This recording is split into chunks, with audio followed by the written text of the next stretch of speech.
बिस्मिल्लाहिर्रहमानिर्रहीम। Welcome to Z law academy. ये आज का हमारा तीसरा लेक्चर है कॉन्स्टिट्यूशनल लॉ का, जिसमें आज हम पढ़ेंगे सेनेट के बारे में। यूनाइटेड स्टेट्स ऑफ अमेरिका का जो अपर चैम्बर है उसके बारे में पढ़ेंगे। ठीक है, तो चले आज का लेक्चर स्टार्ट करते हैं। तो सबसे पहले तो हम सेनेट के बारे में जानेंगे कि सेनेट क्या है। ठीक है, अमेरिकन कांग्रेस में, यूनाइटेड स्टेट्स ऑफ अमेरिका में सेनेट जो है अपर चैम्बर है। ठीक है, ये एक important very real force, living force, मतलब स्ट्रॉन्ग चैम्बर है अमेरिकन पॉलिटिकल सिस्टम का। ठीक है, जो सेनेट है वो ऑर्गेनाइज है on the basis of representation of all states. इसमें ये कहता है कि जो सेनेट है वो हर एक स्टेट को रिप्रेजेंट करता है जो यूनाइटेड स्टेट्स ऑफ अमेरिका में है। यूनाइटेड स्टेट्स ऑफ अमेरिका में टोटल 50 स्टेट्स हैं। ठीक है, तो इन 50 स्टेट्स में ईच स्टेट से दो रिप्रेजेंटेटिव सेलेक्ट होते, अपॉइंट होते हैं, जिनको हम सेनेटर्स कहते हैं। ठीक है, यहाँ तक कि अब चाहे कि वो जो स्टेट है वो बड़ी स्टेट है या छोटी स्टेट है, उन स्टेट से दो ही मतलब इक्वल रिप्रेजेंटेशन के लिए दो मेंबर सेलेक्ट होते, अपॉइंट होते हैं, तो उनको हम सेनेटर कहते हैं। ठीक है, इक्वल रिप्रेजेंटेशन के लिए, स्टेट की इक्वल रिप्रेजेंटेशन के लिए ये दी जाती है। इसके बाद हम कंपोजिशन पे बात करेंगे कि इसकी कंपोजिशन किस तरह होती है। स्टेट जो मतलब सेनेट जो है वो कंपोज्ड होता है 100 मेंबर्स से। टोटल इसके मेंबर्स 100 होते हैं, टोटल सीट्स 100 होती है। और मतलब ईच स्टेट को जो पॉपुलेशन और उसके एरिया के मुताबिक टू रिप्रेजेंटेटिव होते हैं सेनेट के। ठीक है, तो उसके बाद हम क्वालिफिकेशन पे आते हैं। कहता है कि a person must possess certain qualification to become a member of senate। मतलब इसमें कहता है कि सर्टेन क्वालिफिकेशन होनी चाहिए ताकि बंदे की, ताकि वो मेंबर बन सके सेनेट की। सबसे पहले तो उसकी 30 साल की एज होनी चाहिए। वो उस स्टेट का इनहेबिटेंट होना चाहिए जिस स्टेट से वो इलेक्शन कॉन्टेस्ट कर रहा है। तीसरा ये कि वो अमेरिकन रेसिडेंट होना चाहिए। ठीक है, वो उसका उधर का रिहायशी होना चाहिए एटलीस्ट 9 ईयर्स के लिए, 9 साल के लिए उधर का रिहायशी होना चाहिए। ठीक है, तो ये हमारे पास हो गए, इसकी क्वालिफिकेशन हो गई। नेक्स्ट हमारे पास आ जाता है मेथड ऑफ इलेक्शन।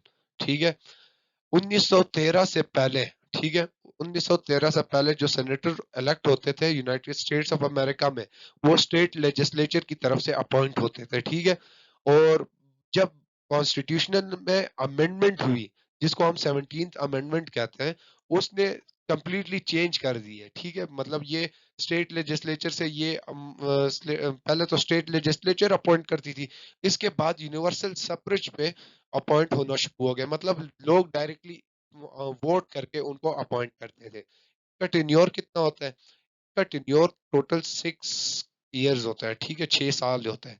तो इसमें मतलब ये ऐसी बॉडी है, ये परमानेंट बॉडी है, ये जो कभी डिसॉल्व नहीं हो सकती, सेनेट। और ये का टोटल 6 ईयर होता है, और जिसमें से 1/3 ऑफ द टोटल मेंबर्स जो होते हैं वो 2 साल के बाद रिटायर्ड हो जाते हैं। इसके बाद हम नेक्स्ट पे चलते हैं, इनकी प्रिविलेजेस के बारे में बात करते हैं कि सेनेटर की क्या क्या इम्यूनिटीज है।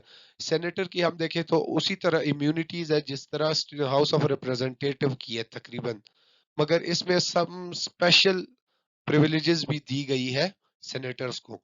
मेंबर्स ऑफ द सेनेट जो होते हैं वो रिमूव नहीं किए जा सकते इम्पीचमेंट के थ्रू उनकी सीट से। ठीक है, उनके ऑफिस से। और उनको अरेस्ट भी नहीं किया जा सकता जब वो सेशन में हो। और मतलब बगैर अगर उन पे कोई चार्ज इस तरह ग्रॉस मिसकंडक्ट का चार्ज लग जाए, तब हो सकता है ट्रीजन, गद्दारी का चार्ज लग जाए, या पब्लिक पीस के लिए कोई खतरा बन जाए, तो उस उन बेसिस पे कर सकते हैं, मगर बाकी किसी चार्जेस पे उनको अरेस्ट नहीं किया जा सकता। और उनको मतलब रिस्ट्रिक्ट नहीं किया जा सकता फ्रीडम ऑफ स्पीच से जब वो हाउस में बात कर रहे हो। ठीक है, वो सेनेटर मतलब किसी भी इशू पे बात कर सकते हैं, चाहे वो बिल हो या किसी भी बिल हो, किसी किसी भी इशू पे बात कर सकते हैं, कितने भी टाइम के लिए बात कर सकते हैं, उनको आजादी होती है। ठीक है, इसके बाद हम नेक्स्ट, अभी हम आते हैं सेशन के बारे में। ठीक है, इनका सेशन कब स्टार्ट होता है? या हम देखें अगर कांग्रेस है, ठीक है, कांग्रेस में दोनों ही अपर चैम्बर है, लोअर चैम्बर है। ठीक है, अपर चैम्बर हमारे पास सेनेट है, लोअर चैम्बर हमारे पास हाउस ऑफ रिप्रेजेंटेटिव्स है। ठीक है, तो इन दोनों का मतलब जो सेशन होता है वंस इन ईयर होता है। ठीक है, एटलीस्ट वंस इन ईयर। मगर इसके अलावा ये भी होता है कि जो प्रेसिडेंट होता है किसी या स्पेशल या एक्स्ट्रा ऑर्डिनरी सेशन के लिए भी समन कर सकता है। और इनका जो मतलब है सेशन होता है वो स्टार्ट और एंड जो होता है साइमल्टेनियसली स्टार्ट और एंड होता है, ठीक है, एक साथ ही स्टार्ट होता है एक साथ ही एंड होता है।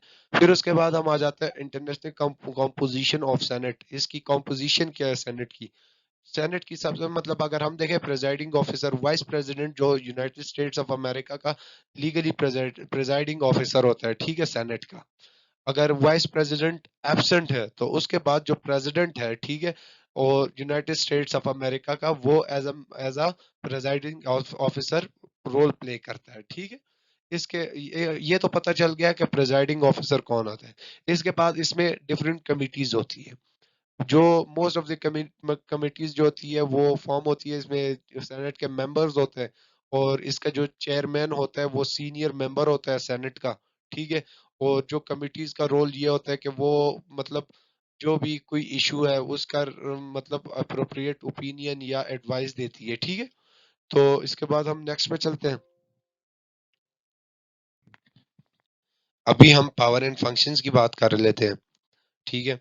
जो सेनेट है वो इक्वल पावर शेयर करती है हाउस ऑफ रिप्रेजेंटेटिव के साथ, ठीक है, लेजिस्लेशन के लेजिस्लेशन में। उसके अलावा जो सेनेट है वो प्रेसिडेंट के साथ सर्टेन एडमिनिस्ट्रेटिव पावर भी शेयर करती है, ठीक है। इस सबसे पहले तो अगर हम लेजिस्लेटिव पावर को देखें, सेनेट के पास vast amount of legislative powers होती है, ठीक है। और इस अगर ऑर्डिनरी लेजिस्लेशन में देखें तो ये इक्वल पावर इंजॉय करती है जो हाउस ऑफ रिप्रेजेंटेटिव के साथ, ठीक है। और मगर उसके सिर्फ मनी बिल जो होता है वो ओरिजिनेट होता है हाउस ऑफ रिप्रेजेंटेटिव में। इसका ये मतलब है जो फाइनेंशियल बिल्स है, ठीक है, जो फाइनेंसिंग है वो सिर्फ हाउस ऑफ रिप्रेजेंटेटिव हैंडल करती है, उसमें सेनेट का कोई रोल नहीं होता, ठीक है। बाकी सारे जो बिल्स है लेजिस्लेटिव बिल्स है वो उसमें इक्वली पावर इंजॉय करता है, ठीक है। और जो सेनेट है वो अमेंड करता है money bill as as much as it like. वो मनी बिल को अमेंड कर सकता है जितना वो चाहता है, चाहता है, ठीक है। उसके बाद हम एग्जीक्यूटिव पावर्स को देखें, ठीक है। एग्जीक्यूटिव पावर्स में सबसे पहले तो वो प्रेसिडेंट को एड और एडवाइस देता है, ठीक है। और मतलब एड और एडवाइस देता है किसी भी एग्जीक्यूशन फंक्शन के लिए, ठीक है। इसके बाद हम नेक्स्ट पे चलते हैं। जो सेनेट है ना वो हाई ऑफिशियल जो है स्टेट की, वो वो तो अपॉइंट तो प्रेसिडेंट करता है मगर एडवाइस सेनेट की होती है, ठीक है। प्रेसिडेंट सेनेट से एडवाइस लेगा और फिर बाद में हाई ऑफिशियल्स को अपॉइंट करता है। मतलब हाई ऑफिशियल्स को अपॉइंट डायरेक्टली इनडायरेक्टली सेनेट के थ्रू अपॉइंट होते हैं, ठीक है। फिर उसके बाद control on the internal administration, मतलब सेनेट जो है वो इंटरनल एडमिनिस्ट्रेशन कंट्रोल करती है कंट्री की, ठीक है। इन्वेस्टिगेशन पावर, इसके पास इन्वेस्टिगेशन पावर है, ठीक है। सेनेट जो होता है वो अपॉइंट करती है, कोई भी कमेटी अपॉइंट कर देती है किसी भी पर्पस के लिए, इन्वेस्टिगेशन करती है और रिजल्ट फाइंड करती है, ठीक है। Administration of the president. इसके बाद हम नेक्स्ट पे चलते हैं। तो इलेक्टोरल पावर्स के बारे में बात कर लेते हैं सेनेट की, ठीक है। ये इलेक्शन ऑफ वाइस प्रेसिडेंट भी कराती है, ठीक है। The senate decide vice presidential election with no candidate gets an absolute majority of votes in the election।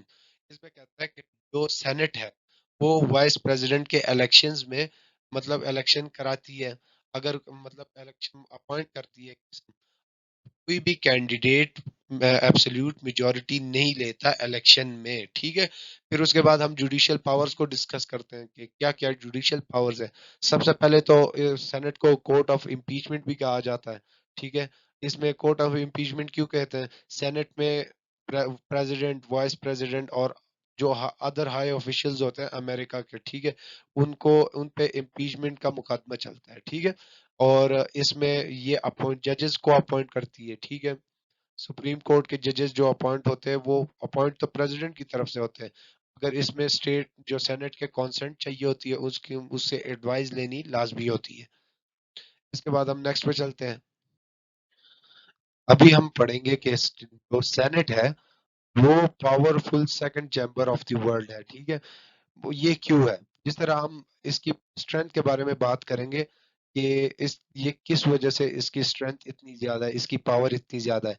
जिस तरह हमने पिछले लेक्चर में पढ़ा हाउस ऑफ रिप्रेजेंटेटिव के बारे में, ठीक है, वो एज अ लोअर चैम्बर है मगर उसके पास कोई पावर इतनी अच्छी खासी नहीं है, ठीक है। मतलब ये सेनेट जो है वो दुनिया का वाहिद ऐसा चैम्बर है, अपर चैम्बर है जिसके पास इतनी पावर है, ठीक है। तो इसके हम काजेस पढ़ेंगे स्ट्रेंथ ऑफ द सेनेट के बारे में। इसमें सबसे पहले तो डायरेक्ट एग्जीक्यूटिव पावर है, ठीक है। सेनेट एक वाहिद लेजिस्लेटिव ऑर्गन है जिसके पास डायरेक्ट एग्जीक्यूटिव पावर्स है, ठीक है। इसके बाद इसकी स्मॉल मेंबरशिप की वजह से इसके टोटल 100 मेंबर्स है, ठीक है। तो इनको फ्रीडम ऑफ स्पीच है, जो फ्लोर पे किसी भी इशू पे किसी भी टॉपिक पे बात कर सकते हैं, किसी भी टाइम के लिए कितने भी टाइम के लिए बात कर सकते हैं। तो ये इनका स्ट्रेंथ को मजीद बढ़ाती है। लॉन्ग टेन्योर है, 6 साल है तक, टोटल 6 साल है जिसमें ये अपना पूरा काम कर सकते हैं, ठीक है। एज कम्पेयर टू अगर हम देखें हाउस ऑफ रिप्रेजेंटेटिव की, तो उनके टोटल 2 साल होते हैं जिसके लिए वो इलेक्ट होते हैं, तो उनको प्रॉपर टाइम नहीं मिलता।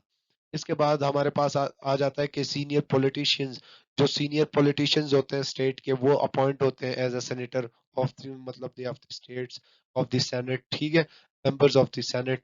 उसके बाद डायरेक्ट इलेक्शन के बारे में अगर बात करें, पहले अगर हम देखें तो पहले ये होता था कि 17 अमेंडमेंट से पहले कि जो स्टेट लेजिस्लेचर होती थी वो अपॉइंट करती थी सेनेटर्स को। मगर जब 17th अमेंडमेंट हुई, ठीक है, तो उसके बाद ये सब कुछ बदल गया। उसके बाद डायरेक्टली यूनिवर्सल सफरेज के थ्रू ये अपॉइंट होते थे, ठीक है, सेनेटर्स अपॉइंट होते थे। और यूनिवर्सल सफरेज क्या है? यूनिवर्सल सफरेज का मतलब है जो मतलब डायरेक्टली लोगों के थ्रू इलेक्ट होते थे, लोग वोट देते और उनको अपॉइंट करते थे, ठीक है। इसके बाद हम नेक्स्ट पे चलते हैं, फ्रीडम ऑफ स्पीच की बात कर लेते हैं। वो प्रॉपर टाइम मिलता है, ठीक है। जो सेनेटर्स होते थे वो भी किसी भी टाइम के लिए कितने भी टाइम के लिए वो फ्लोर ऑफ द हाउस पे किसी भी टॉपिक पे किसी भी इशू पे बात कर सकते थे, उनको फ्रीडम ऑफ स्पीच थी। इसी वजह से इनकी स्ट्रेंथ बहुत ज्यादा है सेनेट की। फिर उस सॉलिडेरिटी आ गई, जो द मेंबर मतलब मेंबर ऑफ द सेनेट है वो सॉलिडली गेट यूनिटी, उनके दरमियान यूनिटी बहुत है, जो एक सेनेट को बहुत पावरफुल ऑर्गन बना देती है। रिप्रेजेंटेशन ऑफ द पीपल आ गया, ठीक है। जो सेनेटर्स मतलब सेनेट है वो भी लोगों को रिप्रेजेंट करता है, ठीक है। ये भी एक मेन पॉइंट है जो उसको मतलब पावर को मजीद बढ़ा देती है सेनेट की। रिप्रेजेंटेशन ऑफ द स्टेट आ गई, मतलब ये अकेले लोगों को रिप्रेजेंट नहीं करते बल्कि स्टेट मेनली ये स्टेट को रिप्रेजेंट करते हैं, ठीक है। और जो सेनेटर्स होते हैं वो रिप्रेजेंट करते हैं स्टेट को, पॉलिटिकल यूनिटी को, और on the basis of entire population of the state, ठीक है। इसके बाद नेक्स्ट